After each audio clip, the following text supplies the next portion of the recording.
and welcome to the Game Design Podcast. My name is Brad Carney, and I am your host. And for those of you who don't know, I am the founder of Final Boss Entertainment, which just finished producing the arcade shooter Wrack. But that's not what we're here to talk about. We're here to talk about game design. So this is the first episode of a brand new podcast, and I feel like it's important to lay out why it is that I'm making this in the first place. And the reason for that is that I feel like as a culture, we just don't have a very good understanding of what it is that makes games enjoyable in the first place. Now, obviously, there's certain things that we all understand that are appealing about games, like the graphics and all the technology and innovation that goes into them, which is all very exciting, and even the social aspect. But I feel like we don't have a good understanding of why these games are enjoyable at a core level.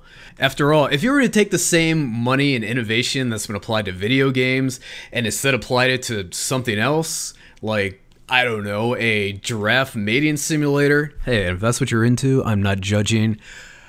I just don't think it's going to hold our interest the same way video games have. Now, when you compare this with other media, like movies, for instance, I feel like as a culture we have a much better understanding of what it is that makes them great. The answer, of course, being giant CGI robots. No. I'm pretty sure we've all had a literature class at some point, if not literature, like some kind of English class, where you've all seen that chart, right? It kind of looks like a mountain kind of spikes up, where you have at the beginning, you have introduction, and then a little bit later you have kind of rising conflict, and then that all peaks at the climax, and then after that you have the denouement, or kind of like the epilogue, kind of the conclusion of the story. Now imagine if a movie came out and there was no exposition. They just expect you to know who all the characters were and what the premise was. If that happened, not only would everyone who worked on the movie be fired, but you would understand exactly why the movie didn't work. You would understand that the characters weren't introduced, the plot wasn't introduced, and there was no way to understand what was going on. When it comes to video games, though, I don't feel like we quite have that same level of understanding just yet. I think we have good instincts for when something works and when it doesn't, but we don't really understand why it works and why it doesn't, and we have a lot of trouble verbalizing it. You see a lot of review scores focus on things like length and graphics and good music, bad music, and just kind of like a general nebulous great or sucked. Now, certainly all those things are important, but there's certainly a lot more that we can dig deeper into. So I'm here to help start a dialogue on that. Each week on this podcast, I like to explore different game design topics that'll hopefully be of interest to both you and I want to talk about those topics with various guests. We'll even break down games out there that you know and love, and so that you can have a better understanding of why you love them so much. If I can spark your interest in game design and get you thinking more about why it is that you love the games you do, I'll certainly be very happy. So let's get right into it. Given that this is the very first episode, I think it's important that we talk about a topic that's the foundation to all of the others, which is, why do we enjoy playing games in the first place? Is there something we're actually getting out of them, or are they just a pointless waste of time, like my dad says? Oh, Dad, sorry to be such a disappointment to you. Now, obviously this is a topic that warrants plenty of discussion, and there's no one right answer, but as with every episode, I'm going to open with my thoughts on the matter, and we'll discuss it with our guest. But first, let's take a step back. Instead of asking why do we enjoy video games, let's ask why do we enjoy anything at all? And the answer is actually pretty simple: survival. At a primal level, we're programmed to enjoy basically anything that helps both the species and us as individuals survive. It encourages us to do those things and to keep doing those things. But it's the reason we enjoy things like food, shelter, sex, drugs. Okay, so we're a little buggy. Probably the drugs don't help us survive, but basically the bottom line is that if your parents were like, food, I could take it or leave it, I don't really care, and didn't eat, you wouldn't be here right now because they would have failed to survive and spread their genes on throughout the universe. So if we know we enjoy things that help us survive, and we know we enjoy movies, do movies help us survive? And the answer is yes, they absolutely do. They not only teach us how to behave and interact with others, but they also teach us valuable lessons like don't get eaten by big dragons. Well, maybe not that as much as, but to persevere in the face of conflict. The bottom line is that we get to learn and benefit from the experience of the characters on the screen without actually having to put ourselves at risk by going through the experience ourselves. So that helps us survive. And in that regard, video games are extremely similar.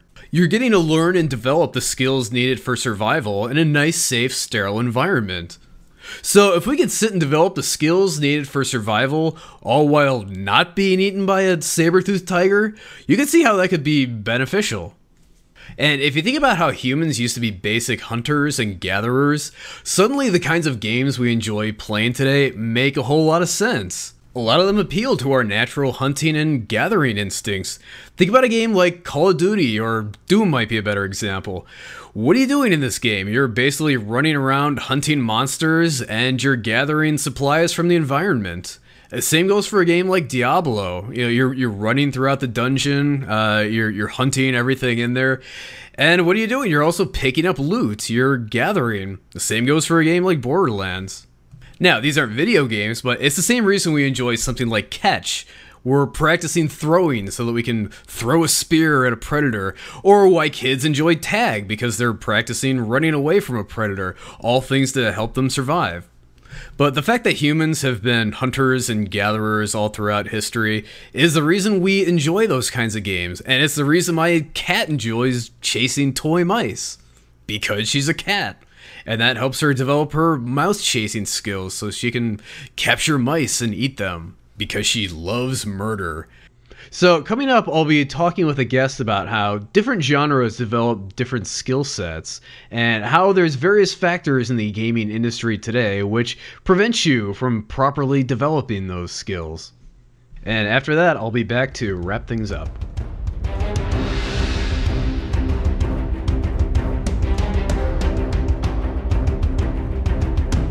I'm joined right now by one of the modelers for Wrack. He's responsible for creating hopefully some of the more memorable monsters and everything, assuming he did a good job. But I'm joined right now by Hani Makron. So what fake last name are you going with this week? Let's go with Makron. Makron. Okay, yeah. All right. But you know, I know, you know, I've worked with you before. I know you have lots of thoughts when it comes to video games. You know, one of the things that we did last year is we went to QuakeCon and SGC. You know, a couple different game conventions. You know, where we were kind of trying to show off Wrack because it was about ready to be released, and you kind of spent most of the time, you know, just kind of chatting with really that one guy, but just kind of basically chatting about games and everything. So you know, I thought you would, you know, I know you're a lot of fun. You have a lot to say, so I thought you'd be a great first guest here for this game design podcast. So thanks for being on. Yeah. Thanks. My pleasure. Yeah. So I guess why don't we go ahead and get started? So like I know you're like a big System Shock 2 fan, which Absolutely. According to Wikipedia, it's a first-person shooter, action, role-playing, survival, horror video game, which I think is every genre ever. So so that's a game I know you've played a lot, and you know, it's a game that's covering a lot of different bases. It's asking a lot of different things of you. So like, what kinds of skills do you think a game like that is trying to develop as you play it? Well, I think it developed a lot of the first-person shooter mechanics later because I guess at first, since, you know, it was a follow-up to System Shock 1, System Shock 1 was, I guess, a lot like Ultima Underworld, which was just a first-person RPG at the time. And so like we should probably back up a little bit. Like for those who aren't familiar with System Shock 2, which I am not, that little Wikipedia description probably doesn't do it justice. So why don't you tell us a little bit about the game and what it's all about, like what you're trying to do in it. System Shock 2, I guess I'd consider it like the pinnacle of game design. There's just so much to do in System Shock 2. There's just so many mechanics. It's so deep. It's not simply just run around and shoot everything that moves, or because there's a lot of different factors that come into the gameplay. There's stats management. There's resource management. You have to make sure you allocate your, I guess, points when you level up, I guess, into like different areas, and So like you have to it's make. very strategic in addition to the action Yeah, that's elements. very true because you want to make sure that you allocate your resources toward like whatever path you're trying to do. If you have it all over the place, you're really not going to succeed in the game. It's very unforgiving, especially Right. near the end. Right. You have to make sure you're on top of everything and think everything through to like the last, and make sure you're not all over the place. I really like that about System Shock 2. It doesn't try to play it safe with like a lot of new games where you could pretty much do anything and get away with it. Right. You could be all over the place, and in the end, you could still manage a win or something. Which I guess it's nice for some people who aren't worried too much about like having a challenge or anything, but um, Yeah, I mean, I can give you like a bit of an example about that, and to kind of bolster your point a little bit. Like a game I've been playing a bunch recently is Sanctum 2, which is like a first-person shooter slash tower defense game. So it basically is combining like the action elements of a first-person shooter with like the strategic elements of tower defense, where you're basically forming a maze and you're placing towers which attack the monsters, all to stop them from attacking your core. And that's the game where it's like you have like a bunch of different options for like how to create your maze and place the towers. And unless you like you're really analytical about it, like you get out Excel and like you really figure things out. Unless you have things like designed like exactly right, like the game's just gonna screw you completely. Even then, when you have things completely optimized, like you still will get your ass kicked a lot. So that's something I really appreciate about games because it's not like you're going to win everything on your first try. It's right. something you have to actually develop skills for, and Right. you have to keep retrying over and over. And I think if the game is easy, like it doesn't really force you to actually think about things. And Absolutely, yeah. You'd pretty much play it once, get it over with, be like, I guess I'm done with that. There's nothing more for me to do with this thing. yeah. And Yeah, that's a big reason why like it bothers me that like people don't finish games, like they don't really play games like on a high difficulty and like on a high level. I just feel like it robs people of like what the game is trying to teach them. Whether it's to persevere or really kind of develop their analytical skills, and it's just a little disappointing to see. yeah, that's true, but I feel like that's not the fault of the game in a lot of cases. I feel like that's just the fact that everyone is really swamped with like hundreds of games on their Steam list and stuff like that, and Yes, they I guess, are. I guess it's really hard to deal with for a lot of people. Yeah. I mean, it's crazy. Like Gama Sutra had an article. I think it was like last year and like last April, I think. And it was like, yeah, more games have been released on Steam so far this year than the previous year. Wow. So it's like in 3 months, like more games were released than all of 2012. So Oh joy. yeah, but it is, it's kind of like the second things get difficult. It's like people. I almost feel like when people have like all these games on their backlog, it's like they almost can't spend a good amount of time on a certain game. It's like when I've been playing Sanctum 2, it's like I get to like 40, 50, 60 hours and it's like I got other stuff to play. Like I can't like devote my life to this game. Like I gotta It's move funny. on to other things. I got a new game to develop. I got all this stuff. So It's funny because there was that one what was it? This Steam calculator which I think calculated the average finishing time for like every game on your list if you played them nonstop. 27 years. Yeah, I think mine came out to like I think 300 or 400 days nonstop without sleep or anything, and I was like, well. And I suspect like that's like below average too, which is the crazy thing. Oh jeez. I mean, people buy all these games during the sales and all the bundles and everything. Oh god, yeah. I have so many games. It's just I don't even know where to start. But it's kind of funny. Like I mean, back in the day when video games were first getting popular, it's like it was all like like Nintendo and Super Nintendo and all that. I kind of feel like people like those games I think were probably a lot harder, probably because like they could be, because people really had to, they didn't have as many options, so they kind of had to stick with it and really. They couldn't just hop onto something else the second it got hard. So I don't know. I feel like people got a lot more out of the games back then, and that reminds me of I think there was like this line in The Wizard where it's like they meet what's his name? The guy with the power glove.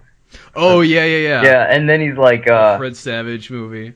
Yeah, he's like I got he's like, yeah, I'm good at games. I have 78 of them, and everyone else is so shocked. They're like, you're good at all 78 of them or something. And I'm like looking at them like 78 games. That's like a single sale or something. Yeah. I just looked at my Steam library. It's like 147 games. Yeah, I played like 20% of them, but yeah. I think I broke over 400. I don't even know, wow. 400, 500. Nah, it's awful.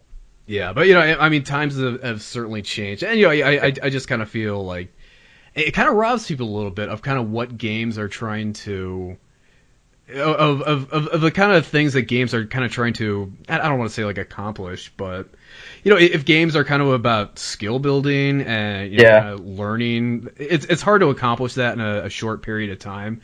Whereas like movies, like I mean, a movie, it's you're kind of watching a character go through something, and you can kind of digest all of that in like a single sitting. Whereas like a game, if you're trying to figure out how to beat something, like sometimes that takes a while.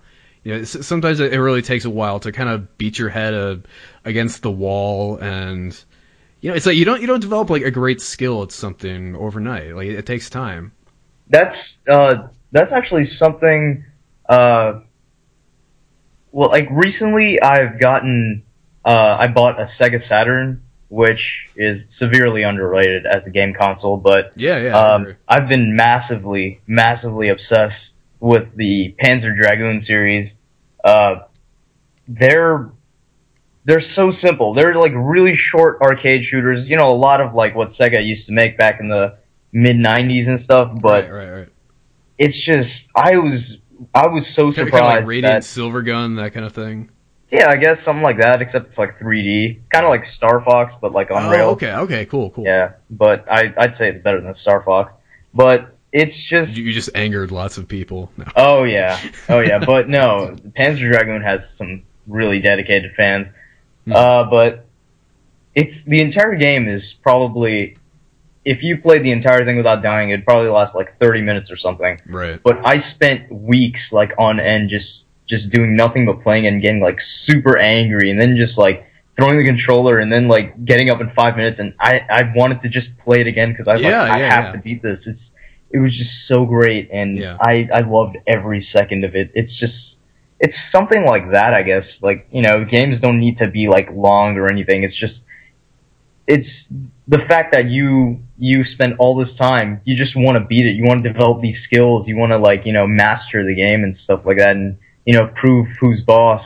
It's so much more rewarding having gone through that struggle and then eventually coming out on top and beating the thing. Like, it's so much more satisfying that way, instead of like, hey, instead of just sitting down in one sitting and it kind of fights back a little bit, but you like having gone through that struggle, it teaches you perseverance, and it really teaches you to focus and just kind of hang in there. And like, it's just it's such a great feeling, like once you finally overcome all of that. Absolutely. Oh my god, But yeah, like I'm totally with you. Like I don't feel like a game really needs to be long to accomplish that. I mean, it's that's something that I mean, we were trying to go with for Wrack. It was supposed to be kind of short and sweet, challenging. Yeah. Kind of a lot of stuff to figure out. Like it's a very dense game. Yeah, very arcade oriented though. Yeah. Something it's not necessarily about beating it, but it's about beating it like spectacularly. Like getting really figuring out like every little detail about the game, and just kind of going through and like really perfecting your skills. And absolutely, it's amazing how like that appealed to almost no one. Like in today's landscape, like it's just people don't really seem like they they want that challenge, like they want to challenge themselves. It's like they just want to, get through it and move on to the next thing. And if it didn't take them that long to get through it, like they're angry about it. And it's just it's a little, I kind of feel like maybe the base game should have been more difficult, so it could have taken people more time to get like just plain beat it. Instead of like get titanium medals on every level. But I don't know. It's that's it's something a hard thing. I would have suggested for higher difficulty, just so you have that whole thing where you're trying to develop these skills to just get through the game and master it, and you have that huge sense of accomplishment at the end, rather than, oh hey, the game's over. Ooh.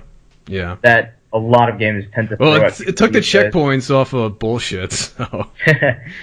That's nice, but it's like I guess it's in a way it's less appealing to play games that are pretty much they just let you get away with anything that just handholds you throughout the entire game. Yeah, it's like after about like 2 or 3 hours of it, personally, I get like so bored to tears. I'm like, there's no challenge in this. It's like I know I can beat it if I just close my eyes and press forward or something. Yeah, it's funny. Like, I wonder if, because we know that people now, like if you look at Steam achievements and stuff, like you can do this at home. Like I'm not talking to you, I'm talking to the audience. But take like any game that has like achievements for like based on completion of the game. Like you beat level 3, here's an achievement. You beat level 5, here's an achievement.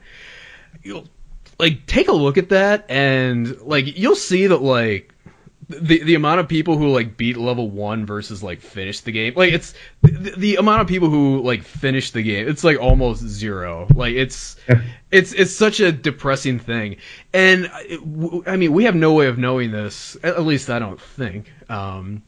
Maybe there's some executive at Activision or something out there who has this kind of information. But I wonder if it's different, if it used to be different like back in the day for like like Super Nintendo games. Like maybe back then, it's like people completed games more often than they do now. I don't know. It's really hard to tell. I wish there was some kind of metric on that. I think it was a lot more plausible to beat your games back then, because usually I think people had like a handful of games, maybe like 5 or 6, and they rented games out like every couple weeks or so, and they were like an hour or 2 long maybe, and you just played the crap out of it just before you had to bring it back. Right. And I guess it was just games being built differently than they are now, where it's like you have 3 hours of unskippable cutscenes, and right. The gameplay is literally just you walking straight in a line, rather than back then where you're just being thrown into the action. It's like, oh, just play the game. And that actually brings up something I want to talk about next. But first, real quick, like I just pulled up the achievements for a kind of retro style game, Volgar the Viking.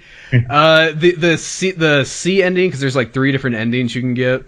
The easiest one to get is the C ending. 4.7% of people have that. And the A ending, where it's like they made a whole new level, whole new final boss and everything, 1.1%. So, oh gee, the amount of work they put in to make that extra level for the really hardcore. Like, what percentage of the people are actually getting to see that level and experience all the hard work they put in? And the answer is sadly not many. But so you kind of started to talk about kind of open worlds and stuff. So that actually brings up something interesting that I wanted to talk about. And that's kind of like let's see, how do I want to put this? But we know like Minecraft. Like, have you played Minecraft? I think I played it around when it came out. That's it, really. Okay. Well, I was gonna say we're like the only 2 people who haven't played Minecraft, but I guess you have. Yeah, so pretty much. Enough of that. Yeah. But barely. It's interesting. Like, I was kind of talking in the introduction how it's like in a movie, it's like you'll start with the introduction, and then there's like all this like rising conflict, which kind of continues until you hit the climax. And I feel like in a game, like it's very difficult to kind of manage that, especially if you have like an open world where you can kind of go off and do the player can go off in like any number of directions. So it's very hard to like manage that kind of rising conflict as you proceed throughout a game.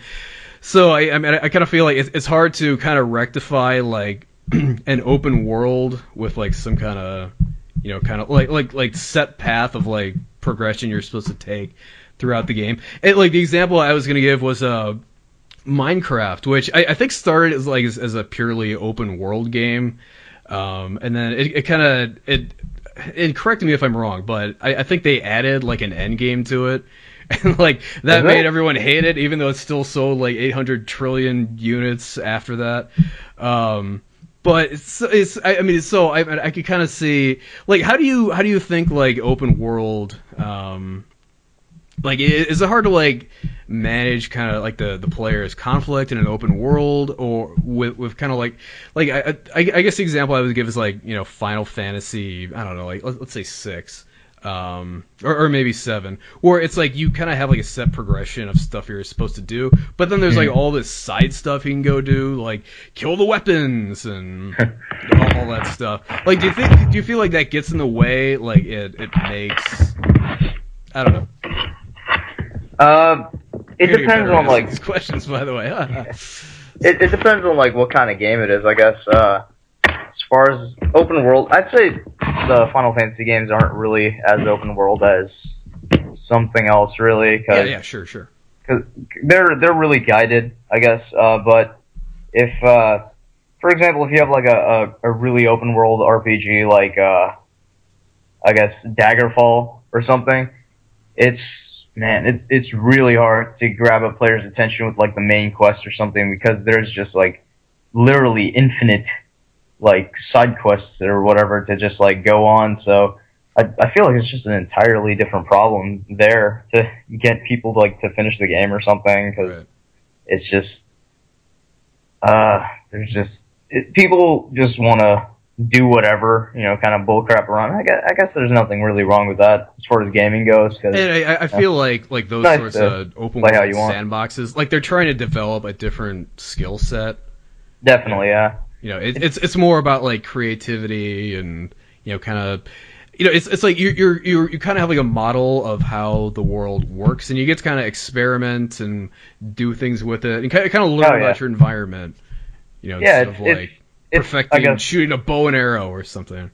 Yeah, pretty much. It's instead of like focusing on like perfecting your finesse with the mechanics, I guess you're just working with the rest of the world and trying to craft it to your own design, stuff like that, I guess.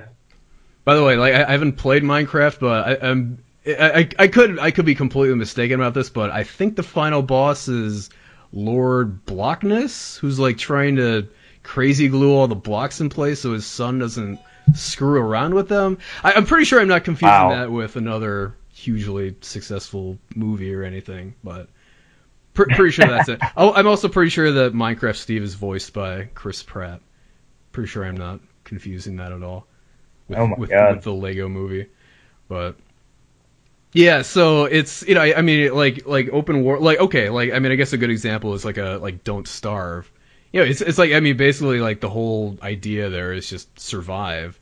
It's figure out how to make food and figure out how to hunt things and kind of not crumble under the pressure of nightfall and hounds coming after you.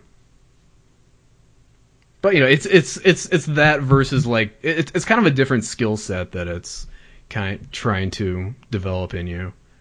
Pretty much. Yeah. It's a different type of game, I guess. Yeah, so I mean, speaking of like different types of games, like in the conversation leading up to this, you were kind of talking about how you kind of feel like there were a lot of people who were into certain games which weren't really games. No need to name any names or anything, but I guess Papers, Please would be an example. Oh, I just did it. Sorry. Oh. But it's games that aren't traditional games in a sense. It's having you do something different than trying to kill monsters or manage a civilization or whatever. I guess like Gone Home would be another example. But kind of now that we've been talking about how it's kind of games, they're basically trying to develop skills in you so that you can survive. Like, do you think now looking at those games, like you see that maybe there is kind of something that they're trying to develop in you, or do you think they're just kind of pointless waste of time? Well, I guess it depends on who you talk to. I could see what they're trying to, I guess, evoke in the player or whatever. I guess it's all more emotional appeal rather than trying to develop any real skills. I guess just appealing to social survival or something like that, maybe. Yeah. I don't know. Yeah, I think a lot of these games, like, the big appeal is that you're interacting with other people. Something like World of Warcraft. Yeah. It's like you're not necessarily. I think the big appeal there is not to learn how to kill orcs and make swords or whatever. I don't know. I haven't really played it, but no, it's the interactions with other people. You're kind of learning how to foster teamwork and kind of work together. Maybe the whole social aspect of it. I haven't really played World of Warcraft, so I wouldn't be the best which source makes us of both very information. qualified to talk about it. Yeah. But yeah, I don't know why a lot of games are just really trying to work hard to kind of strip out the gameplay and just really evoke some kind of sense of emotion in the player by creating a much more static world where the player doesn't really have a lot of control and where the game pretty much does everything in its power to just, I don't know, give this single experience or something. Well, it seems like movies are kind of, or I gave it away. Yeah, right? But it seems like games are kind of going to like more of like a movie direction. Like they're trying to be, have like this cohesive narrative. And yeah, it seems like it's really trying to have this really static, linear story where it's there's no real room for you to give a lot of your own input, right. Which I would say that's what really defines games is the player's input actually affecting the world. But now you don't really have, I guess, this factor, and it's I'm not sure. I guess it appeals to a lot of people, but I wouldn't say that would really count as a game anymore. Right. And I think in a lot of these, like, there is still some interactive element. Like, obviously Call of Duty, like, isn't just a movie. Obviously you are doing some fighting in that, which, there's another one I haven't played yet I'm talking about.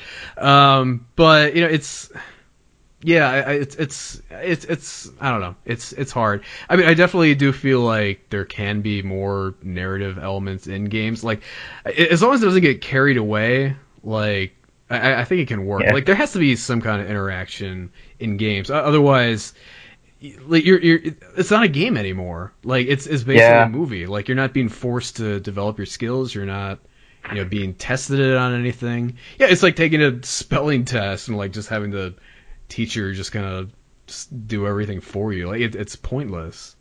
Pretty much. I see it as, I don't know, a lot of people are arguing for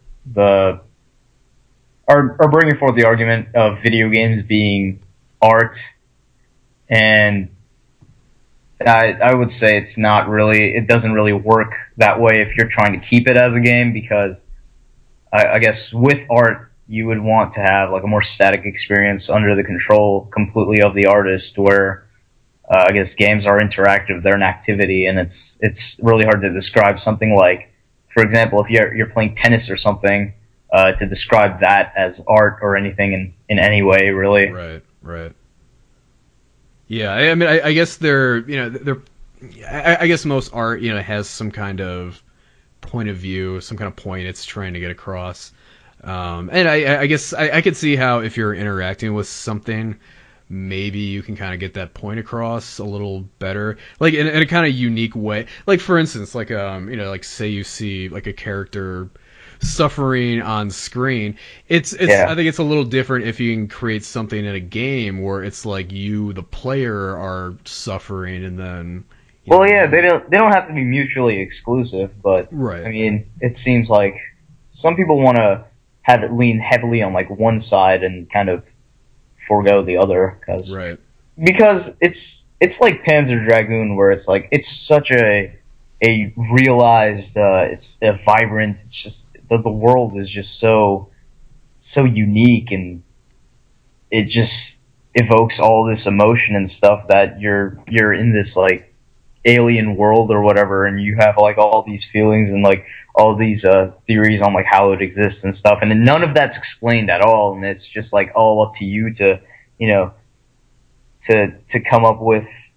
I don't know. It's funny how people say, like, in certain kinds of games, like ours, that it's, oh, the story doesn't matter, like, I don't care about the story, like, I just want to shoot things. It's like, you can sit there and try and tell a story, but it's like people just aren't going to be receptive to it. It depends on like what kind of game you're trying to go after, I guess. If you're playing something like I guess the original Super Mario Brothers or Tetris even, I mean, you're not gonna really be looking for a story of like, you know, how the eye block really doesn't like anyone else and tries hardest. Did you see that trailer for that fake Tetris movie? I think it was probably a few years ago. But I think I've seen it. Yeah. It's just so funny because, I mean, really a movie about moving blocks, really?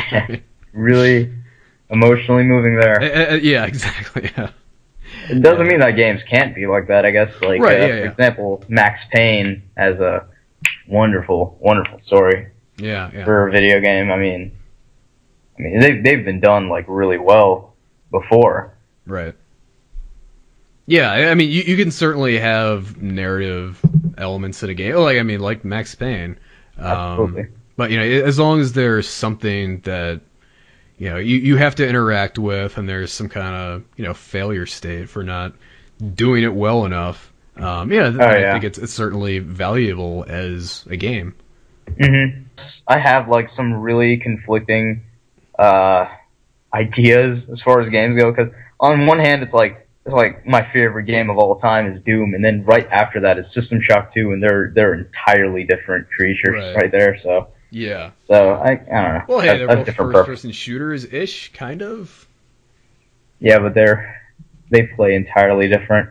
Yeah. Yeah. But it's it's the same with me. It's I love Doom, and then I love fighting games. I mean, it's like Doom is kind of it's colorful, but like it's still kind of dark and horror and demons. Whereas like it's still one fighting game I like to play, it's like bright colors, comics. It's still comparable though, because they're both like really fast paced, very action based. Right. It's not where it's like, for example, Doom, where it's like all focused on like the action and just like really simple, like attack everything that moves. And then System Shock 2, it's like really slow. You have to sit there and grab a piece of paper and start calculating how many points you need in the skill to, it's just, it's a completely different skill set it's trying to craft in you, which I think is why they're different genres. That's kind of what they're polar opposites, and the strange thing is, I think a lot of new games aren't even trying to do either of those things, and they're going into a third separate direction completely, where it's like taking interactivity away from it, and that's just weird. Yeah, and I mean that's part of the reason like I want to start this podcast, is because I just feel like there isn't enough thought into what goes on like at a core level of games and how they're designed and like what they're going for even. Like I just don't feel like these people, it's like they just kind of have like ideas, they have like no real basis for understanding like, is it a good idea? Will this work? Is this, what the hell are we doing here? And that's true. It's because I guess since development teams are so large, and the fact everything is decentralized now, and no one really has a say on anything. Yeah. So you have like different groups of people who have complete control over a single aspect, and it all comes together, and it's like something that doesn't really make sense to anyone, but somehow they make it work. Yeah. I guess I can understand like the issues with developing anything else like in this type of environment, but Right. I feel like we uh shouldn't follow that model where you have like a single game have a $250 million budget or something. I mean, you're putting all your eggs in one basket at that point, and Yeah, a and single failure could just to bankrupt. kind of like add to something you were saying before, but it's I mean you were saying how it's like everything is so huge and decentralized. Like you have a lot of the decisions coming from it's like overarching. You're right there.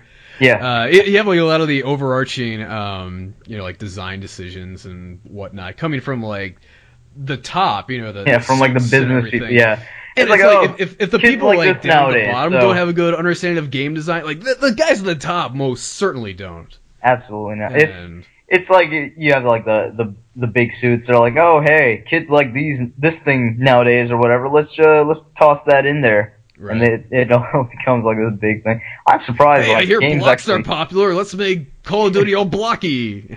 I'm surprised that games actually come out as coherent as they do nowadays. Well, I think everything it's very like it's like they're not taking risks. They're not. Everything is it's very dangerous to take risks. I guess, especially in this environment. It is. You have no room. Firsthand, so. But yeah. but at the same time, it's like it's. I mean, there are very specific things that people will buy. They'll buy things based on genre. They'll buy things based on existing developers and existing IPs. Like, oh, it's the next Call of Duty. Hey, I'm sold. Yeah. Let's buy it. Hey, it's another zombie defense game. Hey, I'll buy it. Which is funny because I think there's actually a game on Steam now called like Yet Another Zombie Defense Game. Oh man, that's and I think it's doing well. Like, it wouldn't surprise me at all if it was, but it's interesting. But I feel like if that's what the marketplace is going to reward, then I mean then that's what developers are going to do, and the suits are going to be like, hey, this kind of game sells, make this. I don't care about the details, and it's not going to matter. People are going to buy it, and it feels really unstable, I guess, because definitely it seems like it's just building itself up to just like collapse horribly. Like there's like this big bubble when it's about to like just explode horribly.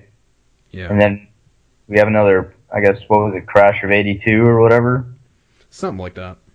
Which would be after it was like Nintendo that had to revive the industry. That was actually really interesting because like right after you had like all these mundane ideas like being completely demolishing the industry. It's like you had this like new renaissance where you had like this new game like design ideas like coming through and stuff like that, and it'd be really nice to see something like that again where it's like I feel like we're in that really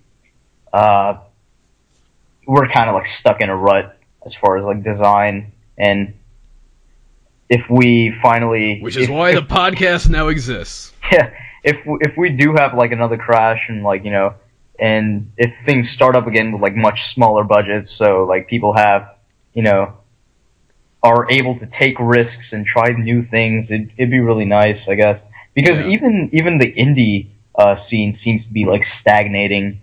Yeah, I mean, I was just gonna say that as you mentioned that. Like, I mean, sure, there is this like indie scene, which has all the smaller budgets and everything you mentioned, but then at the same time, it's like what succeeds in the indie scene is like it's like a very specific subset of games. I mean, someone actually like put together like a little like kind of infographic kind of thing where it's like, yeah, if you want to be an indie success, make it take place in a dystopian future universe with kind of cartoony humanoids with like big heads, and it's like Fez, Bastion, like Limbo, like all these kinds of things. It's like they all like fit that mold, and it's like, You know, Yeah, it's kind of funny. It's like, you know, it's like you either belong to like the AAA tribe and you do things the AAA way, or you belong to like the indie tribe and like you do things the indie game way. And like if you do something like doesn't fit either of those molds, it's like no one cares. it's funny how it's like, you know, it's so similar to Kate it has a now. normal head, so you know. It's it's like the indie scene was supposed to be like an alternative to the AAA, where it's like people could make games just for the love of games and just It's like now we need like go an crazy and alternative whatever. to the alternative. Yeah, now it just seems like they have their own conventions that everyone has to follow now, Right, and right. you know, or they won't be successful anymore, which is kind of disheartening. Yeah, yeah. I think a lot of developers really focus on trying to appeal to too many people. Yeah. They just, you know, they think, you know, they want to appeal to a much broader audience, but I think it's better designed to just make it appeal to yourself above everything else first, I guess. It definitely helps when you're a large part of your target market, because you can be a lot more in tune with what your audience wants if you also want it. Yeah, So, that's you know, there's that's so some sort of interesting to me. congruence there. It's like if you have like complete power and you'd be like, you know what, it'd be awesome if a game was like this, and it's like you set out and make your own like dream game or whatever without like, you know, all the other external input from like everyone else being like, no, I want it this way, no, I want it this way, and you know, if you're compromising, no one's happy, basically. Right, exactly. Yeah. Yeah, you know, it's like even if I recognize like, oh my god, the way to make money is to do like some stupid little mobile game. It's like if I'm not into that, like there's no way I would be able to make something like that that's quality and would work. So it's like even though there's the most potential there, I don't necessarily have the ability to capitalize on that potential. Yeah. Anyway, that's, you know, I mean, that's just kind of, you know, knowing what your strengths are and what your weaknesses are, which is definitely a big factor. You know, it's like a studio like Clay, who, you know, they do very stylized kind of art in all their games. Stuff like Don't Starve and Shank and what is it, like Mark of the Ninja, Mask of the Ninja, something like that. You know, certainly inspiration for us. But you know, it's like, you know, if they tried their hand at like some, you know, photorealistic zombie survival game, like I just don't think they would do well. Like that's not a strength of theirs. Yeah, it's certainly different, but there were studios that have succeeded at making completely unique, different games than what they've been used to. Like, I guess like a good example would be Monolith in like the late '90s, early 2000s, where it's like at first they pumped out Blood, which was like you know, the B horror movie type thing. Right. Then they came out with Shogo, which was like, you know, giant robots, anime, like it was like Gundam and stuff. Oh, cool. And then they had like No One Lives Forever, which was like a '60s spy movie with like really. It was like '60s, like, you know, the spy TV shows and stuff, where it's like really funny and you had a lot of humor, and it was all done so well, and it's so interesting to see someone like a developer put out so many unique games, and it's nice to see something like that, I guess, instead of like, you know, having the same old things like pushed out over and over again. Right. It's like, oh hey, a new IP, but it's going to be exactly like the last one. I think. Yeah, I mean something like Destiny. Yeah, that's exactly the example I was thinking of right now. Yeah, like Destiny, it's Halo and with people and planets. I don't know. Yeah, I mean, I was another podcast I was listening to earlier this week. They were talking about like basically that same thing, but with like authors. So it's like the example they were talking about was like Michael Crichton, the guy who made like Jurassic Park. Like they were saying like every movie he makes, it's like the pros like, hey, we invented this like magic, wonderful technology, and it ruins everything. So it's like, you know, it's like Jurassic Park. Hey, we have the ability to clone dinosaurs, and they eat everyone. And you know, it's like something like, I don't know, I don't know enough of his other stuff, but it's like, yeah, it's like, hey, we discovered this ancient alien artifact, and it summons them and kills us all. I forgot what the so that'd be like movie was. Falling under like predictability or something.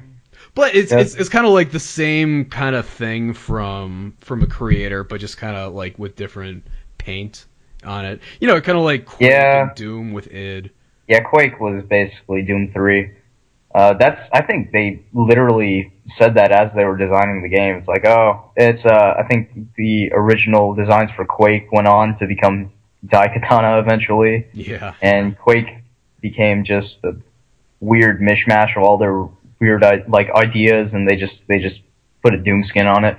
Yeah, and I mean that's why like episode 1 and 2 and 3 and 4 are like so incoherent. Oh yeah, I feel like that just creates part medieval, part Lovecraft. You know, that's a very interesting thing though, because it's like all these random elements. I feel like it gives rise to a whole new experience that no one designing the game really expected, and it's actually really interesting. But as far as predictability though, I feel like it really hurts a lot of people when you come out with the same game over and over again.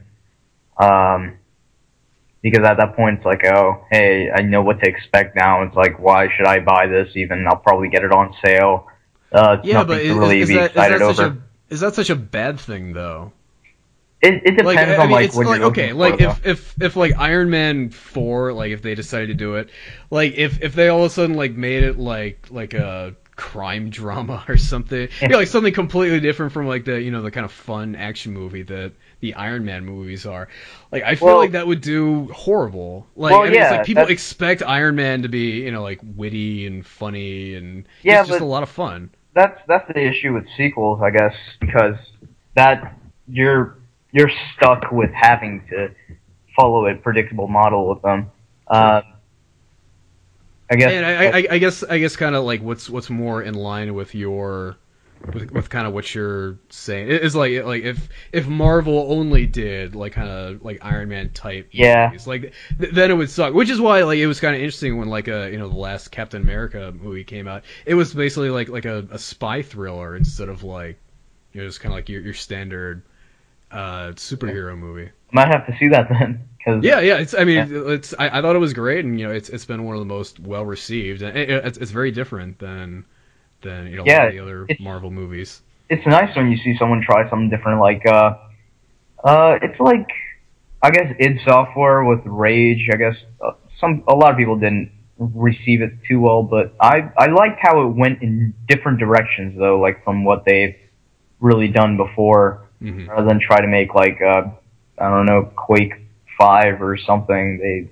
They did something a little different. I guess it wasn't too different from what was out in the industry at that time though, but yeah, like a company I used to have a lot of respect for was Blizzard, and Blizzard. It's like for a long time it's like they had like multiple franchises going, which are all like kind of different things. It's like Diablo is like the dungeon crawler, and Warcraft was like the RTS, and they had I guess StarCraft was kind of that too. So I guess never mind what I just said, but started off with like Warcraft in space, but it evolved into its own like different thing. Right. Yeah. Warcraft really is pretty rudimentary nowadays. It was nice though, Blizzard. But maybe that's part of why like Warcraft has basically gone away, and it's basically gone to like World of Warcraft, and it was nice to see. Like, it's kind of like StarCraft kind of took over what Warcraft used to be, so Warcraft kind of had to evolve into these new directions. That's true, and it's like, but yeah, it's all these unique ideas, and you're seeing, and it's like at that point, the developer, you don't see them as the creator of this single type of game. You see them as I guess a respected brand for quality with whatever new ideas they have. And it's nice to see something like that rather than, well, I guess nowadays they've kind of stagnated a little bit because you know what they expect. I don't know. I don't know if they've come up with anything new lately. Well, Hearthstone, which is like all the rage right now. I haven't even followed that. Yeah, I guess it's some kind of like it's a card game basically. I think it's like basically kind of like online Magic the Gathering. Oh, okay. But I guess it's. I'm sure there's little nuanced ways I have that wrong, but that's kind of my basic understanding of it. I guess it's just sequels in general. it's so nice to see games that are, proud to be one-off, that they're not going to leave a cliffhanger ending. They know that that this is it. They're the only one in the series, and I feel like that's big in indie games. oh yeah, A lot of indie games will like do that as like a badge of honor. Like like after I played Super Meat Boy, I was like, okay, cool. So I'm sold. When does Super Meat Boy 2 come out? I go like Google it, and they're like, no, we're not doing it. I'm like, that's the dumbest thing I've ever heard in my life. You fools! No, like that would be a gold mine.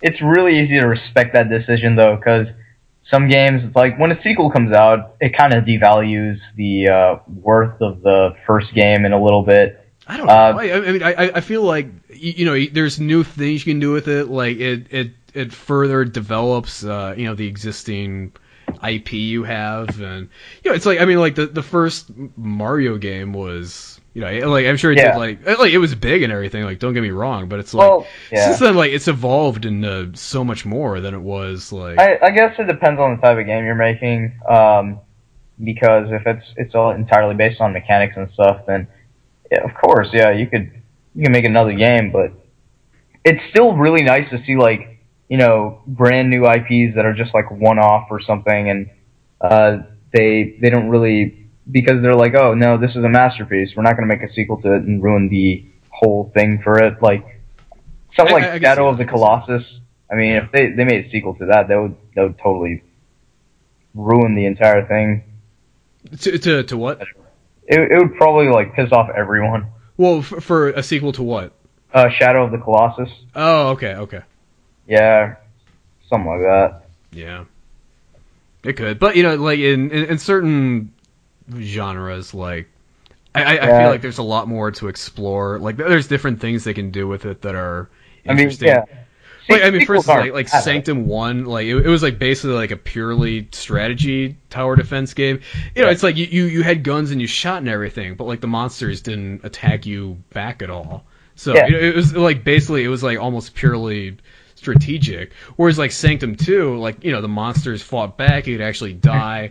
So it was like a lot more of like an action. Like it was like if you imagine like a spectrum, like on one end is action and one end is strategy. It's like Sanctum 1 was like almost entirely on the strategic end of the spectrum, whereas like Sanctum 2, it's like somewhere in the middle.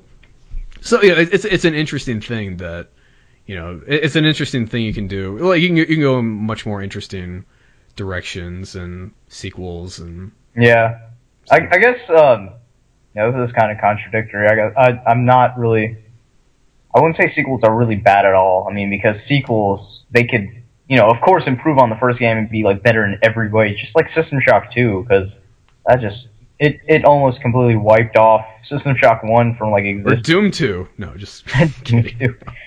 Well, as far as modifications go, I mean, Doom 1 barely exists. So. Right. Well, I mean, once Doom 2 came out, it kind of made Doom 1 pointless. Kind of redundant in a lot of ways. Yeah. But it's kind of, there's not really excitement, I guess, for if you have like a yearly sequel every year. It's like, oh hey, Assassin's Creed 12. Yeah. Ooh.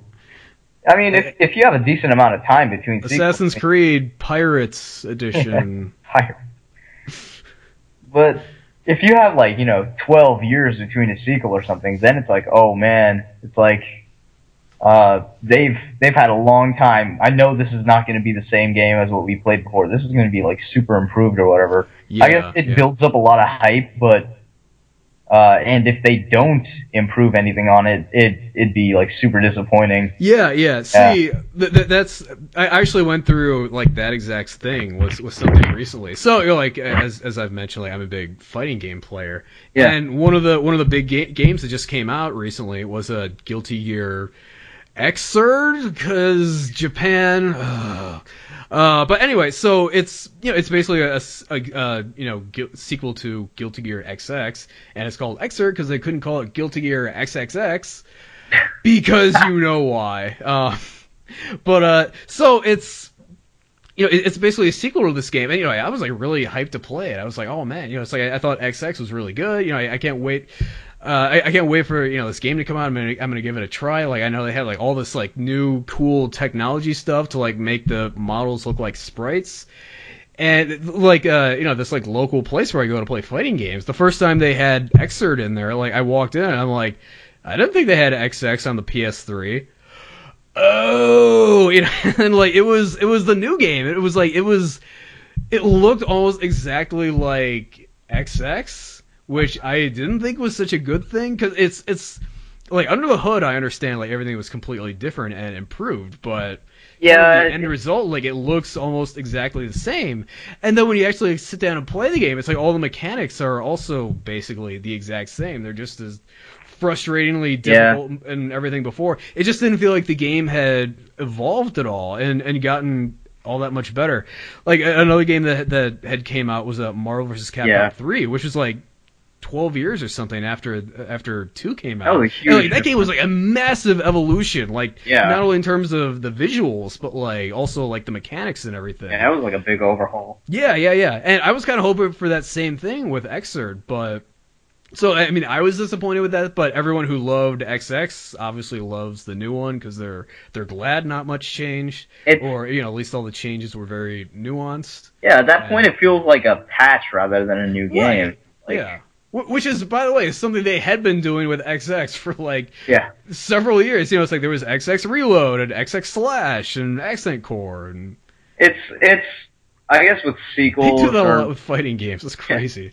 Like with sequels or even spiritual successors, the problem is you're dealing with the expectations of people who played like the original game, and you have to match all of those and deliver more, or it's not going to work on its too well on its own.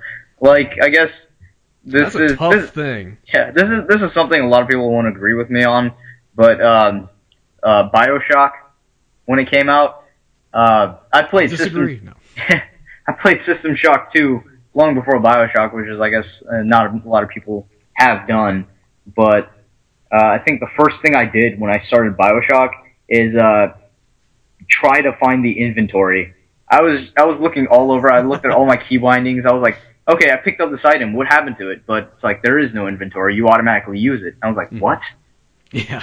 But it's I feel like that game, I would have liked it a lot more if it didn't really try to make any ties to System Shock 2 or anything, because that's what I was expecting. I was like expecting like all these things. Like it was just like up here. It was so high, and then it's like I actually played the game, and I was like, it was really disappointing for me. Yeah, and I guess not for a lot of other people. I feel like because of that, because there are those expectations, and you're trying to work within those. I feel like games can be, they can really be stuck between a rock and a hard place. Like you have all these conventions that you want to either drop or improve, or additions you want to make, but then at the same time, it's like people are used to those inferiorities, and so you kind of risk pissing them off if you get rid of them. So it's it's really a tough thing. That's why I'd say it's better to come up with new IPs and just like completely new games entirely, rather than make all these sequels all the time, because you risk predictability, you risk just all these super high expectations on what you have, and you might not be able to deliver them, and rather than having a clean slate and being able to do what you want, you're restricted by all these different factors. Mm-hmm. It's much nicer to do something entirely different. And it's a lot easier to respect the developers, I guess, for something like that. Yeah. That, the game you played isn't going to be marred by the memory of this awful sequel or something. Right. Yeah. But I think a much better example of what you're mentioning is Sacred 3. So, like, I guess Sacred 1 and 2, like, they had been, like, these kind of Diablo-style games. And then Sacred 3 comes out, and it's basically something that's, like, completely different. Like, it doesn't feel like a Sacred game. And as a result, like, everyone just hated it. Oh, that's funny. It's like, I think, I was talking to Rulero about it. I saw it on Steam, and I was like, whoa, this is Sacred 3? No way. And then I, like, talked to Rulero. I was like, dude, there's a Sacred 3. I didn't know it. He's like, yeah, don't bother. It sucks. Yeah. Like, he was one of the guys who was just furious about what they had done with it. And like, yeah, like that's an exact kind of situation where it's like it'd probably make people a lot happier if, it was some new IP. But then at the same time, it's like you don't have the sacred name behind it. So you don't get that name recognition and all that. So, but at the same time, people might they've like probably it a lot more, destroyed that brand anyway. So yeah, like, they kind of get their one shot to make a bunch of money, and then it's just kind of all downhill from there. Which, by the way, it seems like it worked because I mean, when that game came out, it's like even though the reviews were like 11% positive, something like that. Yeah. Like it was still like a top seller on Steam for weeks and months. So I guess negative. Whatever. Oh, good job, general gaming audience.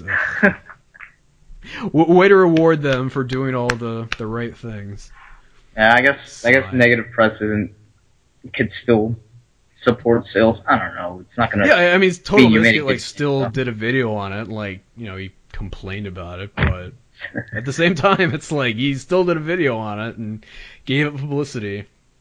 Yeah, I guess they got to work with what they have at this point and do whatever with it, even if it's awful. Yeah, I mean, it's like I don't know what they do going forward because like they probably can't make any more sacred games. Oh yeah. So I don't know. It's probably have to do something new and hope their audience doesn't hate them forever for ruining sacred. I don't know. We'll see. It's pretty interesting. Yeah. I would not want to be in their shoes. Yeah, sequels are not especially fun to work with. I'd say personally.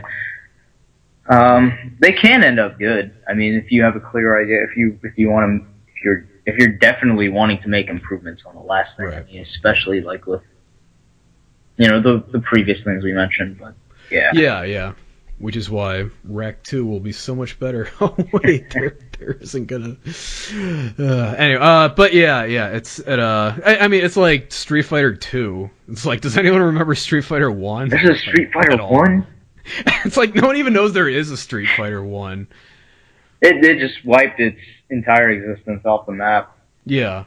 It's like you go back and look at it, and it's like, oh yeah, I can understand why. Yeah, it's like Elder Scrolls. There were all these issues with it.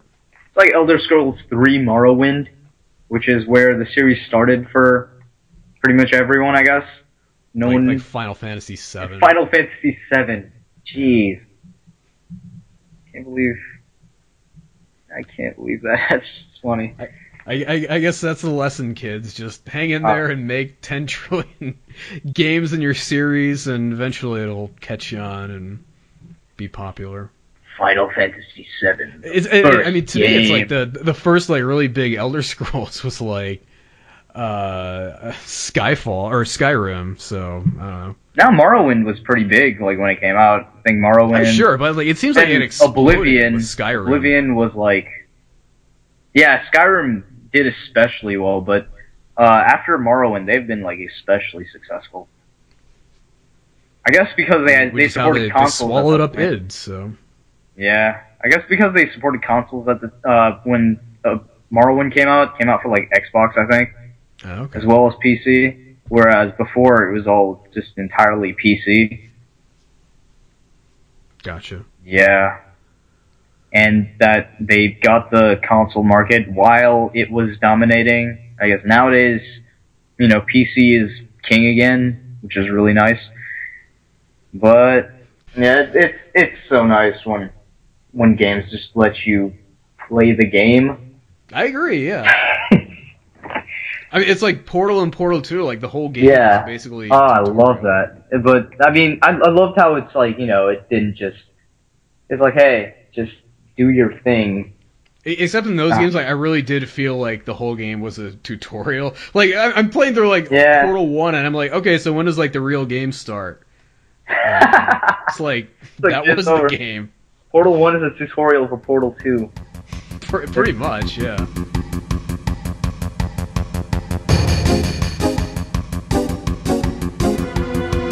So that was my conversation with Hani Makron. I feel like we talked about a lot of really good topics. Ended up talking about sequels quite a bit at the end there, but that's okay. I'm happy to have these conversations go in different directions and be organic. So, for those of you wondering, Minecraft does indeed have an end game. You do not fight against Lord Blockness, but it does have an end game, so that is something they ended up doing. That's not something I just made up. Of course, statistically, I'm sure you all know this already because everyone has Minecraft, except me. Well, that's going to do it for the podcast this week. Be sure to share and subscribe, assuming we have the ability to subscribe set up by the time this goes up. In any case, we'll be back next week with a new episode. Thanks.